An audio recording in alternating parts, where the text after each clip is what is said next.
बिस्मिल्लाहिर्रहमानिर्रहीम। अस्सलाम वालेकुम dear students, this is Mohammad Tariq Shaheen. 10th class की मैथ हमारी जारी, चैप्टर नंबर 6 बेसिक स्टैटिस्टिक्स आज हमने स्टार्ट करना है। उसका फर्स्ट लेक्चर है हमारा। तो हम देखते हैं कि ये चैप्टर नंबर 6 जो है, अगर देखा जाए इतना ज्यादा कॉम्प्लिकेटेड नहीं है, आसान सा चैप्टर है, but examination point of view के लिहाज से बहुत इंपॉर्टेंट चैप्टर है। बेसिक स्टैटिस्टिक्स है, हमने उसको लेके चलना है। उसमें जो हमारा स्टार्ट है स्टूडेंट, सबसे पहले वो है फ्रीक्वेंसी डिस्ट्रीब्यूशन।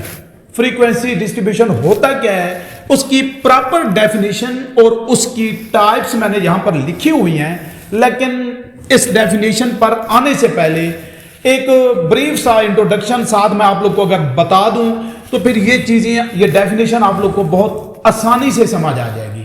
हमारे पास स्टूडेंट्स ऐसा होता है, हम सपोज कर लेते हैं कि किसी विलेज में, किसी टाउन में हमें ये कहा जाता है कि काउंट करें कि घरों के अंदर, हर घर के अंदर फैमिली मेंबर्स की तादाद क्या है, हमें ये कहा जाता है। हम क्या करते हैं, अब टाउन तो काफ़ी सारे उसमें घराने होते हैं, हाउसेज होते हैं, फैमिलीज बहुत ज़्यादा रह रहे होते हैं, सपोज 200 के करीब या 300 के करीब। तो हम सब में तो विजिट सबको नहीं करेंगे, सबको विजिट करना, एक एक घर में जाके नॉक करना और फैमिली मेंबर्स की तादाद पूछना पॉसिबल नहीं होता। फिर हम क्या कर लेते हैं, हम रैंडमली सपोज कर लेते हैं कि इस टाउन के अंदर हमने 50 घरों को टच करना है, 50 फैमिलीज, 50 फैमिलीज के पास जाना है और उनसे नंबर ऑफ फैमिली मेंबर्स हमने पूछ लेने हैं, काउंट कर लेने हैं, जिससे हमें अंदाजा हो जाएगा कि ओवरऑल पूरे टाउन में फैमिली मेंबर्स की तादाद घरों के अंदर किस तरह से रह रही है, कितनी उनकी तादाद है। अब फैमिली मेंबर्स सपोज करें स्टूडेंट्स, हम जो पहली फैमिली जिसके पास हम गए, जिनसे हमने पूछा कि उनके फैमिली मेंबर्स कितने हैं, उन्होंने हमें बताया कि हमारे जो फैमिली मेंबर्स हैं वो क्या है, 4 हैं। इसी तरह से हम दूसरी फैमिली के पास गए, उन्होंने कहा कि 3 फैमिली मेंबर्स हैं। फिर तीसरी के पास, फिर चौथी, पांचवी, छठी, इस तरह से हम 50 फैमिली, 50 फैमिलीज के पास गए। उन्होंने हमें अपने फैमिली मेंबर्स की तादाद हमें बता दी, जो कि हम इस तरह से पूछते गए और लिखते गए कि ये उनके फैमिली मेंबर्स की तादाद है। जिस तरह से भी सपोज जितने भी थे, 50 फैमिली से हमने जाना है, जो फैमिली मेंबर्स थे, जितनी उनकी तादाद थी, हमने इस तरह से पूछ के उनको लिख लिया। इस तरह से ये डिफरेंट सपोज कर लेता हूं मैं कि ये हमारे पास, चले मैं इसको जरा कम कर दूं, 10 भी नहीं करते, चले हमारे पास 9 तक रहने देते हैं। 4 3 2 4 5 3 2 6 7 8 9 10, 9 ही कर लेते हैं किसी के पास, ये 3 4 2 4 5। इस तरह से स्टूडेंट्स मैंने क्या किया, या उस बंदे ने जिसके जिम्मे ये काम लगाया गया कि फैमिली मेंबर्स की तादाद पूछ लें, 50 फैमिली मेंबर्स के पास वो गया, उनके जो मेंबर्स थे, उनकी जो तादाद थी, उस फैमिली के जो टोटल अफराद थे, उनको इस तरह से उसने लिख लिया। अब हुआ ये, जब उसके पास उसके जिम्मे काम लगाया गया, वो वापस आया हम अपने सुपरवाइजर के पास।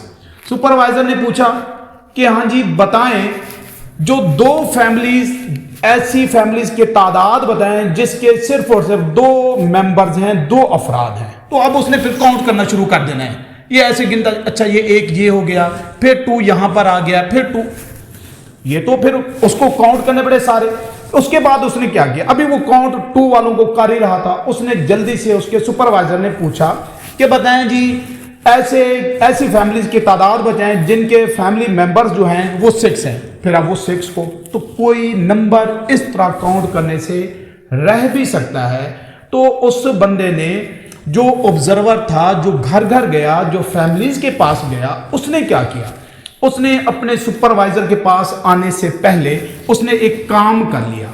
उसने ये देख लिया कि सबसे कम जो फैमिली मेंबर्स की तादाद है, जरा बात को समझिएगा, वो 2 है, और सबसे ज्यादा मैक्सिमम जो फैमिली मेंबर्स हैं किसी भी घर के अंदर, वो 9 है।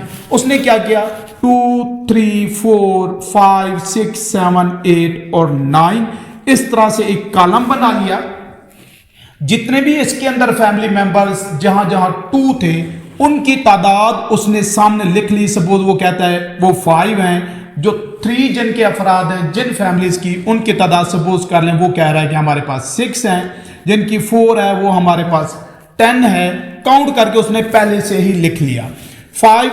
उसके बाद हम वो कहते हैं कि उसकी वो 3 हैं, 6 वाली भी हमारे पास कह लेता है 5 हैं, ये 3 हैं। इस तरह की हमारे पास फैमिलीज 2 हैं और इस तरह की फैमिलीज क्या हैं, 3 हैं। अब ये क्या किया उसने डाटा को, जो उसको मवाद, जो इंफॉर्मेशन पहले इस तरह से स्टूडेंट्स से मिली थी, ये जो डाटा है इस डाटा को हम कहते हैं, जैसे ही उसको इंफॉर्मेशन मिली उसने वैसे के वैसे लिख ली।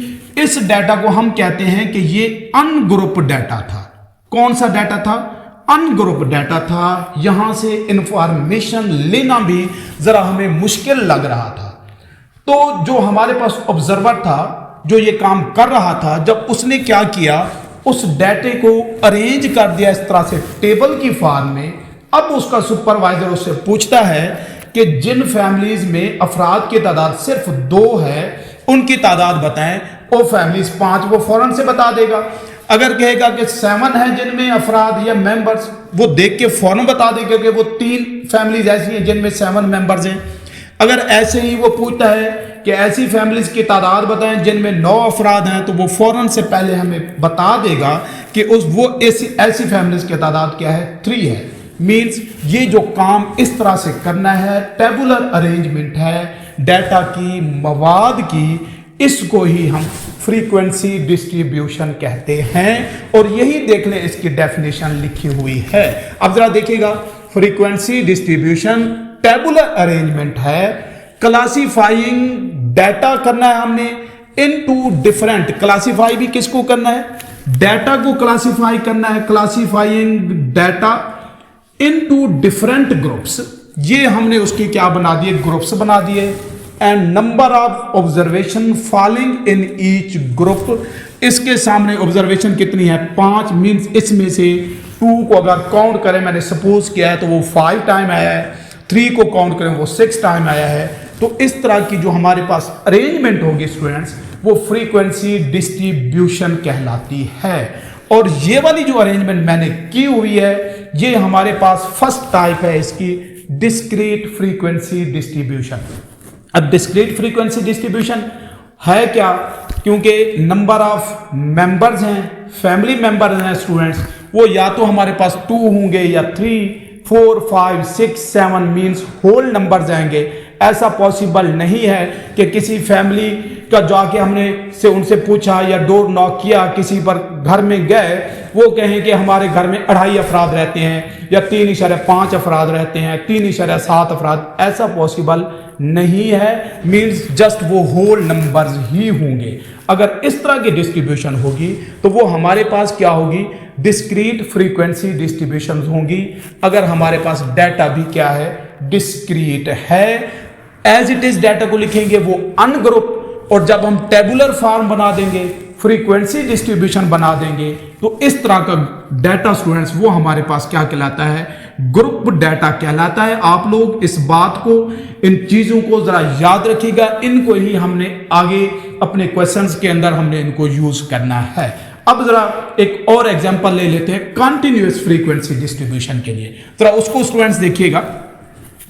ऐसा है, देखिए पहले ऐसा होता था 1996 में, गालबन 97 में, जब हमारे पास स्टार्ट हुआ था ये पोलियो ड्रॉप्स जो है ना, घर घर जाके बच्चों को पिलाने के लिए, पोलियो ड्रॉप्स के लिए। पहले ये ड्यूटी, ये काम पहले स्टूडेंट से लिया जाता, स्कूल के स्टूडेंट्स, हमने भी ये काम किया हुआ है। पोलियो ड्रॉप्स घर घर जाके, ये 97, 96, 98 की ऑलमोस्ट बात है। तब ये काम पोलियो ड्रॉप्स वाला आजकल जो पोलियो वर्कर्स कर रहे हैं, ये स्कूल के स्टूडेंट्स करते थे। अब उसमें क्या होता था कि 5 साल तक के बच्चों को पोलियो ड्रॉप्स पिलाने हैं, फिर उनकी तादाद जाके भी वापस हमने सुपरवाइजर को जमा करवानी होती थी।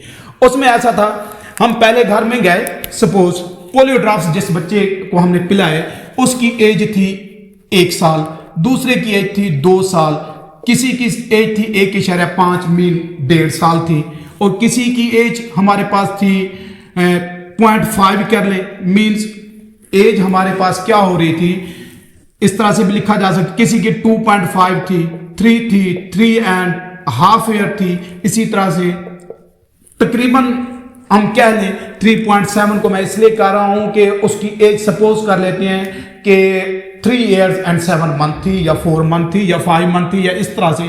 फिर इस तरह के हमारे पास नंबर जो है वो बनते गए। हर घर के हमने एज बच्चों के लिख ली। ये जरूरी होता था कि बच्चे का नाम लिखें, उसकी एज लिखें। फिर हमें पूछा जाता था, हमसे पूछा गया कि बताएं कि जो बच्चे जिनकी उम्र 0 से 1 साल तक है, 0 to 1 year है, उनकी तादाद बताएं क्या थी। तो हमारे लिए यहां से इंफॉर्मेशन लेना मुश्किल होता था। क्या किया फिर हमने क्या किया, ग्रुप्स बना लिए। पहले सुपरवाइजर से आने से पहले हमने एक ग्रुप बना लिया कि 0 to 1 जिसकी एज थी हम उसके सामने लिखेंगे, जिसकी एज 1 to 2 ईयर है वो उसके सामने, 2 to 3 ईयर है उसके सामने, 3 to 4 है, फिर 4 to हमारे पास 5 है। यहां तक हमने क्या किया, ग्रुप्स बना लिए। अब जब हम गए ना घर घर पोलियो ड्रॉप्स पिलाने के लिए बच्चों को, जो जिनकी एज थी, लिमिट ही हमारे पास थी कि हमने पिलाना है 0 से 5 ईयर्स। तो हमने क्या किया, जब भी हमने पहला बच्चा हमें मिला, सपोज उसकी एज 1 साल से कम थी, हमने उसके सामने ये एक निशान लगा लिया। दूसरा जो बच्चा मिला उसकी एज 1 और 2 साल के दरमियान थी, उसके सामने हमने निशान। इसी तरह से अगला बच्चा, इसी तरह से जो बच्चे आते गए हम उनके ग्रुप्स के सामने इस तरह से एक एक निशान लगाते गए कि ये बच्चा जो हमारे पास 2 से 3 साल के दरमियान, मीन्स जिसकी एज अगर 2 साल थी उसको भी इधर लिख दिया, 3 साल थी वो भी इसके सामने निशान लगा लिया, 2.5 ईयर थी वो भी इधर हमने निशान लगा लिए। इस तरह से हम क्या करते गए, निशान लगाते गए। अब देखें, जब निशान लगा लिया फिर इनको कह ले ये 1, ये निशान कितने लगे हुए हैं 4, ये हमारे पास कितने हैं, ये भी 4, ये 2, और सपोज कर लेता हूं ये हमारे पास 3 थे। अब जब हम सुपरवाइजर के पास गए, उसने कहा बताएं जी 4 से 5 साल के दरमियान कितने बच्चे हैं जिनको आप लोगों ने पोलियो ड्रॉप्स पिलाए हैं। तो हमने फौरन से पहले बता दिया कि वो 3 बच्चे हैं। सपोज कर रहा हूं वो 50 भी हो सकते थे, जितने भी हमने यहां पर लिख दिया।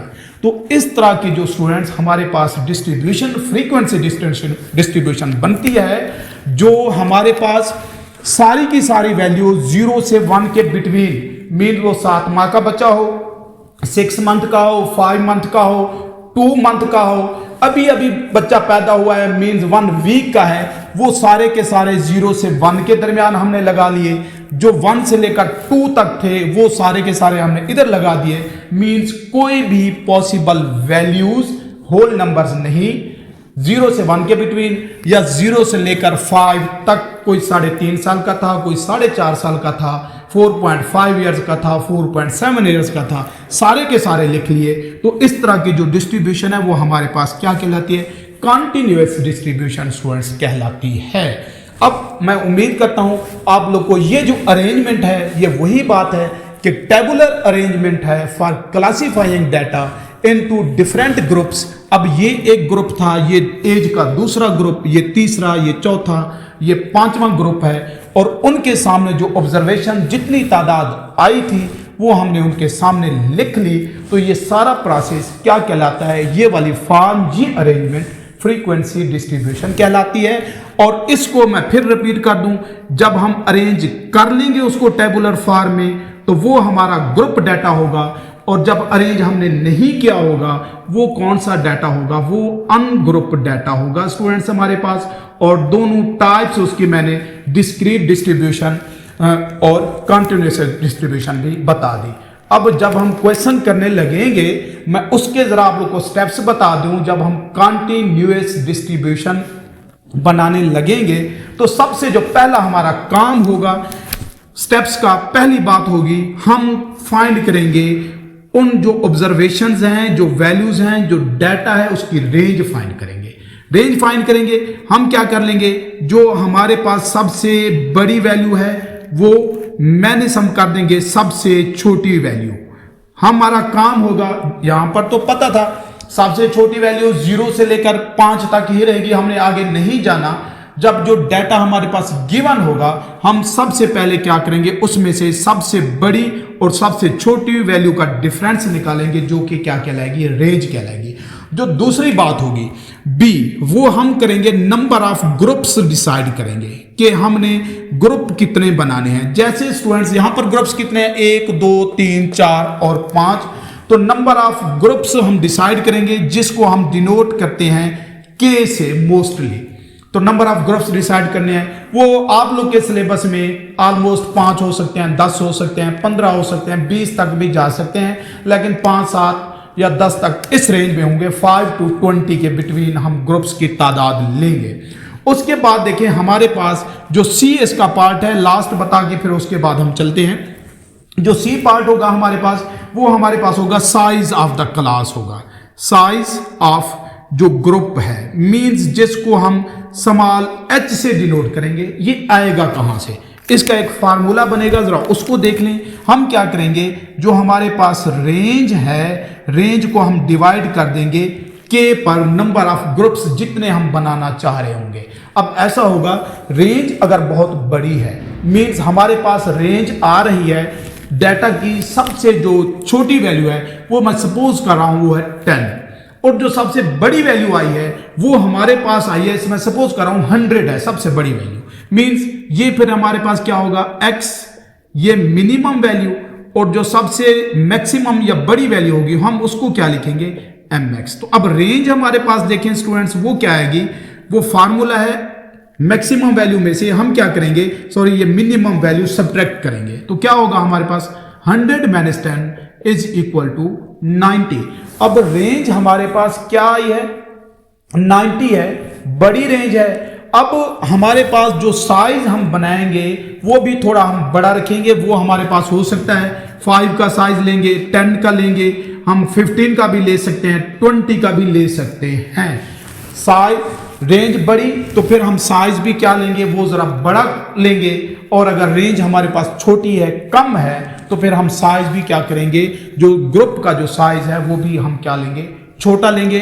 स्टूडेंट्स ये बिल्कुल बेसिक सा इंट्रोडक्शन हमारे पास, ये फ्रीक्वेंसी डिस्ट्रीब्यूशन होता क्या है, उसकी टाइप्स क्या होती हैं, हम स्टेप्स कैसे कौन कौन से हैं जिनको हम फॉलो करके फ्रीक्वेंसी डिस्ट्रीब्यूशन बनाते हैं। उम्मीद है ये बातें आप लोग को क्लियर हुई होंगी।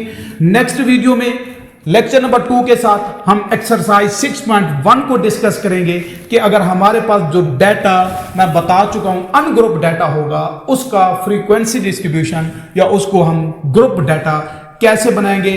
उस वीडियो के साथ इसी चैनल पे इंशाल्लाह फिर हाजिर होऊंगा। तब तक के लिए अल्लाह हाफिज।